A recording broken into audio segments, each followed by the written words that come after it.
Continuando con nuestras conferencias, hoy con el doctor William Otero, un gran profesor conocido y admirado por todos nosotros. El siguiente tema a abordar es hemorragia digestiva alta no varicosa, cómo se maneja en el 2021. Bienvenido, doctor Otero. Melissa, muchas gracias. Me encanta. Melissa es la residente jefe de gastroenterología de la Universidad Nacional. Una médica absolutamente importante, muy inquieta, muy dinámica, proactiva, y me encanta que en la universidad exista gente de este nivel. Me complace tratar este tema hoy día porque este año han sucedido acontecimientos muy importantes. Ha habido guías recientemente actualizadas como la guía de Gran Bretaña, la guía de Corea, la guía de práctica clínica de la Asociación Americana de Gastroenterología, y hoy día sabemos mucho más y se han refrendado conceptos sobre el tema comparado con el pasado. La hemorragia digestiva alta se define en medicina desde hace décadas como un sangrado que surge por encima del ángulo de Treitz, por encima de la unión duodeno-yeyunal. Es la urgencia gastrointestinal por la cual más frecuentemente se hospitaliza a la gente en gastroenterología. Clínicamente se manifiesta como hematemesis, que es un vómito de sangre, como melenas o deposiciones negras, y para que existan melenas se requieren 50 a 100 mililitros de sangre que hayan permanecido 14 horas en el tracto digestivo. Puede haber hematoquesia o puede haber rectorragia cuando el sangrado es cataclísmico, más de 1000 centímetros. El mensaje es que si un paciente llega con rectorragia a la urgencia, no siempre es hemorragia digestiva del colon o del intestino delgado, puede ser también del tracto digestivo superior. Es impactante esta patología. Se producen más de 500.000 hospitalizaciones cada año. La mortalidad ha bajado hoy día del 2%. Y algo importante es que esta enfermedad afecta a gente adulta mayor, y en los adultos mayores la mortalidad es mucho más alta. Es del 20% comparado con la gente que no es adulta mayor. En las últimas décadas ha habido unos cambios dramáticos en esta enfermedad. Se ha identificado H. pylori. Existen terapias para erradicar H. pylori. Se utiliza IBPs, inhibidor de bomba de protones, preendoscopia.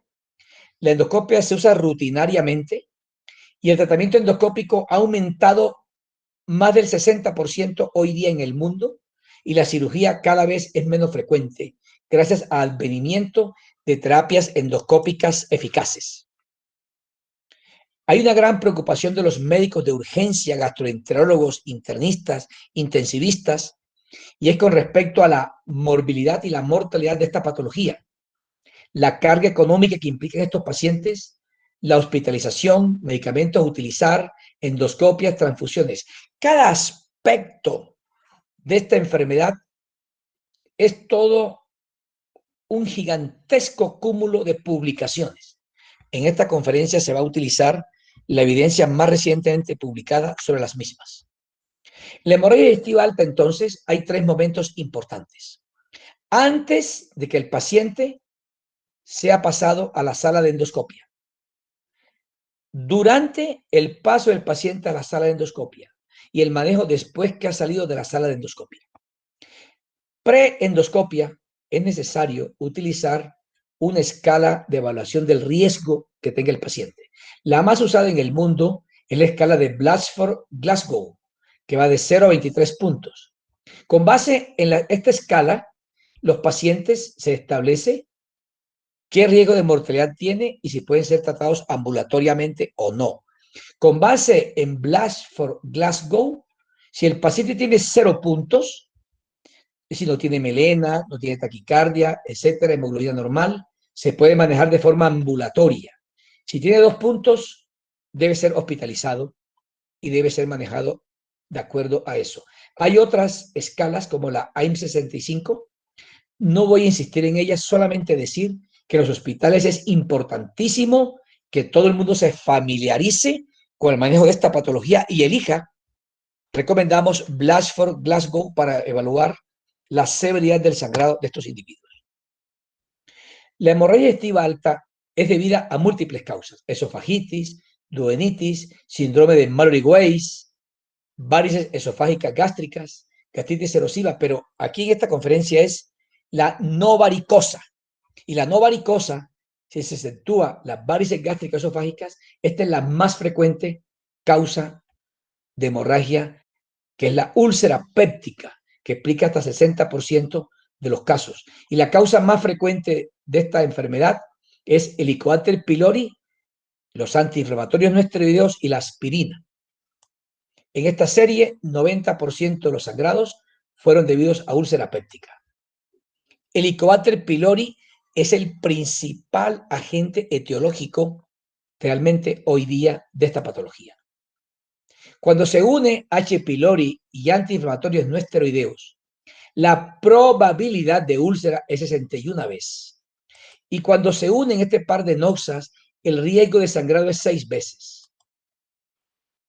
Cada línea que está aquí es un país, un científico que ha estudiado lo que ha sucedido en las últimas décadas con respecto a la incidencia de la úlcera péptica, para destacar que en la medida en que se ha disminuido la prevalencia de H. pylori, se ha bajado la hospitalización por úlceras pépticas sangrantes. Cuando un paciente tiene esta patología, la muerte, que es fundamentalmente en adultos mayores, se debe especialmente a las comorbilidades. La exsanguinación puede producir muerte en menos del 20% de las personas.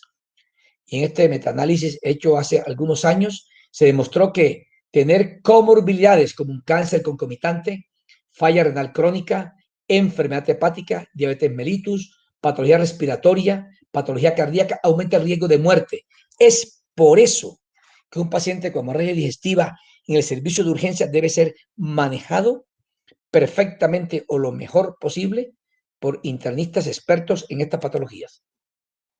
En la evaluación inicial, lo más importante es la estabilización hemodinámica preendoscopia. Si un paciente tiene frecuencia cardíaca mayor de 100, sistólica menor de 100, tiene hipotensión postural, debe administrársele enseguida 500 ml de cristaloides. Y en adelante, el suministro de líquidos es el protocolo usado para pacientes con déficit de la volemia.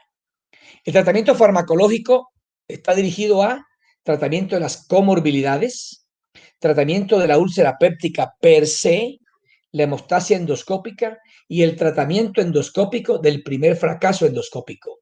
Cada tópico de esto es motivo en el mundo de múltiples investigaciones. Entonces, el manejo específico de la úlcera sangrante péptica es farmacológico y endoscópico. Y tratamientos farmacológicos son dos cosas: inhibidores de bomba de protones y erradicar H. pylori. Una úlcera péptica, quiero rendir un tributo al profesor Loren Lane, que hace muchos años publicó esta excelente revisión y me encanta porque ese día el mundo quedó clarísimo que una úlcera que está aquí tiene en la base de la misma una arteria que se ha erosionado, que se ha roto por la pepsina, y esto va a suscitar un chorro de sangre hacia arriba.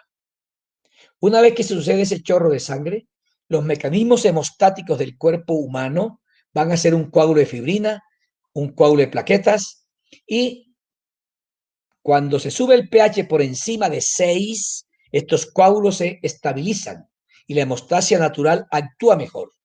Es por eso que en el manejo de estos pacientes es fundamental que el pH del estómago suba por encima de 6. Porque un pH por encima de 6, además de estabilizar el coágulo de fibrina y de plaquetas, también evita la fibrinolisis que rompe ese coágulo, y además recientemente se discute si ese pH elevado acelera la cicatrización de la úlcera. Cuando en el pasado, en la antigüedad, en el periodo del oscurantismo, se usaba ranitidina. Afortunadamente, esto ya no se usa porque además es oncógena en animales inferiores. La ranitidina en cualquier dosis no era capaz de llevar el pH a 6, como se ve aquí. Este es el pH de 6, no logra un pH de 6 con ranitidina. En cambio, con un IBP como el omeprazol, sí se logra un pH de 6. Este estudio hecho por el profesor Lau, sentimos en América y en el mundo una admiración gigante por el profesor Lau, un científico oriental que demostró hace muchos años que el omeprazol, por eso se llama el método de Hong Kong, él lo ha inventado, 80 miligramos iniciales, 8 miligramos hora versus placebo, se encuentra que la gente que va a endoscopia, tratamiento endoscópico, pretratamiento con omeprazol, 19% versus 28% en el que recibe placebo. Sangrado activo, mucho menos en el que recibe omeprazol comparado con placebo. Y este estudio pivotal permitió miles de investigaciones sucesivas. No hubo diferencia en transfusiones, ni cirugías, ni en sangrado recurrente cuando se usó el omeprazol intravenoso. Pero el hecho de que tenga menor utilización de tratamiento endoscópico es un punto a favor en los costos de salud a nivel mundial. Entonces, el método de Hong Kong recomienda, bien sea omeprazol, pantoprazol, esomeprazol, 80 miligramos iniciales, 8 miligramos hora, hasta cuando se realice la endoscopia digestiva. Y esto disminuye la necesidad de hemostasia endoscópica. Esta publicación, que es un metaanálisis de Cochrane, con los científicos más importantes en el tema, demostró que usar IVP previo a la endoscopia disminuye estigma de alto riesgo, la terapia endoscópica. Esto ha refrendado, usando múltiples estudios, que el trabajo del doctor Lau tenía razón. Y mi mensaje ahorita es que esto disminuye el forrest endoscópico y por lo tanto disminuye la necesidad de tratamiento de estos individuos. Y es costo eficaz usar IVPs pre-endoscopia. No reemplaza nunca la endoscopia urgente. Ha habido esta duda de preendoscopia, ¿qué dosis? Es básicamente la que yo aquí he mencionado para que se usen adelante. La sonda nasogástrica no se usa en medicina en la hemorragia digestiva alta porque demora el procedimiento, produce traumatismo en el estómago, en el duodeno y evita alimentación temprana. No se utiliza hace muchos años lavar el estómago a ninguna temperatura. Un punto caliente es cuando la endoscopia y cuando el tratamiento endoscópico. Este estudio del profesor Lau, que tiene un centro de hemorragia digestiva alta, recientemente publicado, creo yo que ha aclarado totalmente el tema. Cuando un paciente le hace endoscopia digestiva urgente, es dentro de 6 horas de ingresar al hospital, versus temprana, dentro de 6 a 24 horas, la mortalidad fue similar. Endoscopia urgente murió 8.9%. Endoscopia temprana 6.6%. Y la hazard ratio es 1.35 y no es significativo. Conclusión, primeras 6 horas y primeras 24 horas es similar. Y con respecto al riesgo de sangrado, es similar endoscopia urgente y endoscopia temprana. Este artículo, que es un clinical trial absolutamente importante y bien diseñado, lo va a exponer el doctor Juan José la próxima semana en el club de revista nuestro. El Reino Unido también encontró algo similar, menos de 12 horas de endoscopia, más de 24 horas, y fue similar en realidad. Entonces, la endoscopia digestiva en nuestro servicio, con base en los estudios anteriores, sería tan pronto como se pueda, pero no estamos tan asustados como en el pasado, después del trabajo tan importante del profesor Lau, cual demostró que la mortalidad no se aumenta de manera importante. Pero en nuestro servicio es tan pronto como se pueda, en las primeras 24 horas. Pacientes inestables, habrá que discutir ese pedazo, sería muy pronto. Inestables, primeras 12 horas. Estables, primeras 24 horas. No se recomienda una segunda endoscopia o second look para mirar cómo va la úlcera y el sangrado. Los fines de semana, lamentablemente, se aumenta la mortalidad en todos los hospitales porque no hay endoscopistas disponibles. En nuestro medio es posible que no estén disponibles porque ese médico no le están pagando ese turno, que él debería quedarse sentado esperando que lo llamen. No tiene sus contrataciones en Colombia. Y eso pasa entonces el fin de semana con estos individuos. Procinéticos preendoscopia, utilizar eritromicina para que aumente la velocidad de evacuación del estómago y cuando se haga la endoscopia haya menos restos de sangre que permitan ver adecuadamente la mucosa. Muchos estudios y guías han demostrado que usar eritromicina preendoscopia mejora notablemente la visualización y la identificación del sitio del sangrado.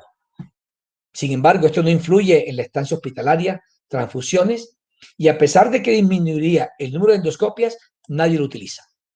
Tratamiento endoscópico está destinado al 15 a 20% de las úlceras que siguen sangrando. Dicho en otras palabras, afortunadamente, 80-85% de los sangrados digestivos altos por úlcera se detienen espontáneamente a pesar del médico. 15 a 20% siguen sangrando. En ellos es que se requiere el tratamiento endoscópico. Y este metaanálisis publicado hace muchos años, yo estaba recién graduado de gastroenterólogo y por primera vez en mi vida escuché que existían metaanálisis. El tratamiento endoscópico reduce el resangrado, reduce cirugías, reduce la mortalidad y reduce transfusiones y estancia hospitalaria. Estos son los estigmas que ameritan tratamiento endoscópico. Sangrado en chorro o Forres 1A, si no lo tratan endoscópicamente, todos continúan sangrando. El sangrado en forma de escurrimiento, u ossing en inglés, 10 a 27% siguen sangrando. Vaso visible o más bien un coágulo centinela que está en el borde de la arteria que se ha roto, sigue sangrando. Y el coágulo adherido hay que quitarlo y una vez que se quita, se guillotina con una asa de polipectomía. En el fondo habrá un vaso y se va a tratar endoscópicamente. Se recomienda una terapia dual. Inicialmente, inyección de epinefrina para disminuir el caudal de sangre y acto seguido se puede usar sonda caliente o coagulación bipolar. Y aquí se pone con la sonda caliente, se utiliza el método de hemostasia por coaptación y cesa el sangrado. Este es un paciente nuestro que ingresó con una hemorragia cataclísmica. El paciente sangraba notablemente. Lo doloroso es que era una persona adulta mayor que el médico internista, en una audacia sin precedentes, le dio aspirina para evitarle un infarto de primera vez y en cambio casi se muere por la hemorragia digestiva. El segundo método que se utiliza si no se tiene sonda caliente puede ser clips para hacer una hemostasia mecánica. Hay diferentes tipos de clips. Está el triclip y todo depende de la disponibilidad de cada servicio. Este estudio de Cochrane demostró que con el segundo procedimiento, cualquiera que sea, bien sea sonda caliente o bien sea clips, es mejor para evitar resangrado, cirugía de urgencias y mortalidad. Es decir, hay que dar terapia dual, dos métodos. Y la epinefrina sola no sirve, hay que usar dos métodos. Entonces, el sangrado persistente versus recurrente, se necesita utilizar un segundo método. Lo que utiliza con el endoclip es coger la arteria que está sangrando y sellarla con el clip y de esa manera evitar que alimente el vaso sanguíneo que está ahí, la úlcera que está ahí. Entonces, a través del endoscopio se utilizan estos clips como el Clip Master. Los residentes de gastroenterología que están aquí en esta conferencia hoy día saben perfectamente que el clip, hay varios tipos de clip. Está el Clip Master 3, está el Quick Clip, Resolution Clip, Instinct Clip y también existe el Ovesco, que es un clip que no va a través del canal, sino que está premontado y se utiliza para vasos sanguíneos muy grandes. O dicho en otras palabras, el Ovesco, que es el Over to Scope Clip, está precargado. Es cuando una úlcera sangra cataclísmicamente, es grande. Estos clips tan pequeños no logran cerrar el vaso y este Ovesco sí lo logra hacer. Aquí se ve cómo tiene una gran fuerza, cierra el vaso que está sangrando aquí. Este Instinct Clip es muy importante, es mucho ingenio. Aquí tengo la úlcera, aquí está la úlcera, pero uno con el Instinct Clip, como se ve en este video, uno puede girar el clip. Lo gira de tal manera que uno puede orientarlo de acuerdo al sitio donde está el sangrado. Si no es un instinct clip y el úlcera está en la pared posterior o en el hemicírculo posterior del bulbo, es difícil mirarlo. Y hay otros sitios de difícil acceso mecánico, pero uno puede con este clip, instinct clip, ubicarlo adecuadamente. Hay experiencia mundial de que este clip es absolutamente importante. Más recientemente ha aparecido el uso de sustancias tópicamente aplicadas. La que tiene más experiencia en el mundo es el Hemospray, que es un polvo mineral que absorbe agua, concentra células y activa la coagulación. Este es el aparato, aquí está la pistola, aquí está el catéter que se mete a través del canal de trabajo del endoscopio y se dispara, sale un chorro como si fuera un extinguidor y va a sellar el sitio que está sangrando. Se ve aquí cómo, aquí queda finalmente con esa sustancia hemostática ahí. Este es el mecanismo, se ubica la sonda 1 a 2 centímetros del sitio del sangrado, se pulsa por 1 a 2 segundos, llega la sustancia ahí, esto absorbe agua, se produce una sustancia gelatinosa que sella el sitio y atrae plaquetas y factores de la coagulación. Recientemente, en la guía de práctica clínica de la Asociación Americana de Gastroenterología, que es una guía que Daniel, nuestro residente primer año de gastro, expondrá la próxima semana, va a mostrar cómo hoy día el hemospray, el polvo hemostático, es utilizado incluso tempranamente en los pacientes que tienen sangrado digestivo. Como novedad, más recientemente el profesor Jensen ha mostrado que con ultrasonido, con una sonda de ultrasonido aplicada a través del canal de endoscopio, se puede ver la orientación del vaso sanguíneo y de manera más eficaz poner el clip en el sitio donde la sonda de ultrasonido y Doppler identifica el vaso sangrante. IVP post tratamiento endoscópico. Dar IVP después de la hemostasia endoscópica disminuye la mortalidad, el resangrado y la necesidad de intervenir quirúrgicamente a los pacientes. Por tratamiento endoscópico, las dosis del IVP no son en infusión continua como preendoscopia. Hay estudios que han mostrado que, como este estudio, estas guías basadas en estudios han mostrado que se puede dar después del tratamiento endoscópico una dosis diferente a esta, dosis más bajas. Este estudio me encanta, tiene algunos años, pero demostró que 40 miligramos IV de, en este caso, pantoprazol versus pantoprazol en infusión, después de que el paciente fue tratado endoscópicamente con adrenalina más sonda caliente, el método de Hong Kong de inicial, y se siguió, bien sea en la infusión esa de Hong Kong versus 2 dosis, dio exactamente igual. Cuando se siguió así, se dio, por supuesto, las úlceras que sangran. Después de los 3 días de altas dosis de IVP, se puede dar un IVP por vía oral por un mes y se vio al final que la mortalidad, hospitalización, etcétera, fue similar, dando dosis alta post-endoscopia terapéutica versus dosis más bajas. Y esto tiene una implicación económica. Aquí son 2 ampollas y aquí son 5. Y más recientemente se puede dar por vía oral el IVP y no pasa nada. Esto lo ha mostrado este estudio, lo voy a decir aquí, que da igual. H. pylori siempre debe investigarse. Hay que mencionar que la sangre presente en el estómago puede hacer que la ureasa rápida dé un falso negativo. Por eso un paciente que sangra por una úlcera, nosotros no le hacemos test de ureasa rápida por esta posibilidad, sino en este caso se puede hacer serología o se puede hacer una biopsia de la mucosa cercana o si hay suficiente entrenamiento y disponibilidad, una PCR para buscar el DNA del Helicobacter en la mucosa. En nuestro medio esto es ciencia ficción. Lo importante es que si un paciente se trata de Helicobacter, se disminuye seriamente el riesgo de resangrado. Lamentablemente, menos de la mitad de los gastroenterólogos buscan H. pylori en una úlcera péptica que sangra. La recurrencia del sangrado, este trabajo formidable del profesor Gisbert, un experto mundial en estadística y epidemiología, y en esta patología, demostró que si se erradica H. pylori, 1.6% de pacientes resangran versus más de 60% que resangran.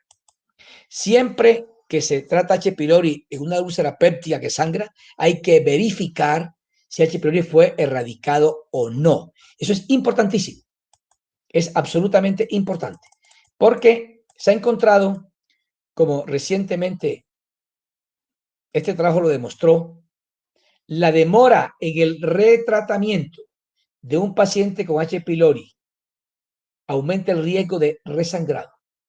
Este año, en el Clinical Gastroenterology and Hepatology, estos autores asiáticos han mostrado que si después del tratamiento inicial, H. pylori, y en la verificación de la erradicación, el médico se da cuenta que está presente H. pylori y no lo vuelve a erradicar pronto, se ve como en la medida, si lo erradica después de los 12 meses, hay mayor riesgo de resangrado. Si lo erradica en los de 3 a 12 meses, evita resangrado. Y si lo erradica antes de 3 meses, de pronto el impacto no es tan grande, pero quiero enfatizar, no es tan grande, no. Si lo erradica aquí, en los primeros 3 meses, el impacto es que evita resangrado. Pero si lo erradica después de los 3 meses, el resangrado puede aparecer aunque lo erradique. Conclusión de este importante trabajo es que H. pylori hay que erradicar en los primeros 3 meses después que se verifica la erradicación. Este artículo tan importante que tiene un alto puntaje de un clinical trial bien hecho, lo va a exponer la doctora Melissa dentro de unos 10 días en nuestra actividad de club de revistas de nuestro servicio. La transfusión sanguínea en pacientes con úlcera péptica sangrante depende si no hay patología cardiovascular o si hay patología cardiovascular. Este metaanálisis ha demostrado que en general, sin patología cardiovascular, la transfusión debe ser restrictiva, es decir, cuando la hemoglobina es menor de 7, y esto ahí disminuye la mortalidad. Pero si el resangrado y la mortalidad se quiere estudiar, como han hecho varios estudios, se ha encontrado que se transfunde en un paciente sin patología cardiovascular de manera liberal, es decir, hemoglobina menor de 10, se aumenta el resangrado, porque se aumenta la presión portal. En cambio, en el infarto del miocardio, la cosa es a otro precio. Un paciente con infarto previo de enfermedad cardíaca es mejor transfundirlo de manera liberal. Si el paciente con el primer tratamiento endoscópico resangra, se puede dar un retratamiento endoscópico y el éxito es del 75%. En la guía de práctica clínica que Daniel va a exponer, va a encontrar que el hemospray se puede utilizar de primera vez si no se encuentra adecuadamente el punto que está sangrando. Y dependiendo de si la úlcera es grande, se puede usar de entrada un Ovesco. Si el paciente no se puede hacer un retratamiento, se puede usar angiografía por un radiólogo experto en radiología intervencionista. Y si no es posible nada de lo anterior, hay que operar al paciente. Hoy día rara vez va a cirugía. Aquí se ve cómo, con un radiólogo experto, el sitio es sangrado, con arteriografía, se emboliza el sitio y se detiene el sangrado como se ve aquí. La indicación de cirugía es exactamente la misma desde hace muchos años, desde cuando nosotros publicamos nuestra primera revisión sobre el tema. Incapacidad para detener el sangrado endoscópicamente. Resangrado después de 2 terapias endoscópicas. Imposibilidad por una terapia endoscópica. Esto cada día es menos frecuente. Hoy día hay más arsenal de accesorios para manejar esto. Que esté perforada la úlcera o que haya una úlcera maligna, habrá que operar. La aspirina se puede reiniciar 1 a 7 días después del tratamiento hemostático, porque si no se reinicia la aspirina en un paciente que tenga riesgo de patología cardiovascular de infarto, pues se puede infartar. Insistimos a nuestros residentes de medicina interna que por favor no utilicen la aspirina como profilaxis de primera vez. Hace muchos años se encontró que el NNT para un infarto es de más de 1.700 pacientes. 1.700 se trata con aspirina de primera vez para evitar un infarto. Pero en cambio, dentro de este mundo de gente tratada, hay muchos que sangran. En cambio, si hay un infarto previo o una trombosis cerebral previa, la aspirina para de segunda vez, 67 se tratan y se evita un nuevo episodio trombótico. Este estudio está recientemente publicado y mostró eso. Aquí se ve cómo, aquí los infartos siguen iguales de primera vez. En cambio, la aspirina sangra más que el placebo en aspirina de primera vez. Esta es la guía que Daniel va a exponer la próxima semana para ver endoscópicamente en el 2021 qué novedades hay. Y esto es lo que recomienda la Asociación Americana de Gastroenterología: la resucitación, el IVP, procinéticos. Si hay sospecha de que el paciente tenga hipertensión portal, habrá que utilizar terlipresina u octreotide. Aquí está el triage con base en los puntajes de pronóstico. Y la endoscopia, el paciente, si no se puede estabilizar hemodinámicamente, habrá que llevarlo a cirugía, intubado, y hacer el procedimiento bajo anestesia general. Los clips, las sondas, como se ha mencionado en esta presentación, dependen de cada paciente. Entonces, ¿cómo disminuir la mortalidad en el 2021? Es como dice esta diapositiva: una endoscopia oportuna, una calidad excelente de la hemostasia endoscópica, y para que en el futuro no haya sangrado, desde hace 2 décadas está clarísimo: hay que erradicar H. pylori, y cuando se utilice AINES en un paciente que tuvo úlceras previamente, el IVP profiláctico siempre debe tenerlo este paciente. Este señor hace mucho tiempo dijo que el conocimiento y la evidencia son la guía de las conductas racionales. Adiós a los mitos, adiós a la sonda, a los enemas, a los antiácidos, a la ranitidina. Los mensajes que quisiera que no olvidaran son estos: estabilización pre-endoscopia, endoscopia tan pronto como se pueda, transfusión restrictiva en el paciente sin patología cardiovascular, terapia endoscópica dual, IVP en infusión preendoscopia, posendoscopia se da por bolos por 72 horas y en adelante se puede dar por vía oral.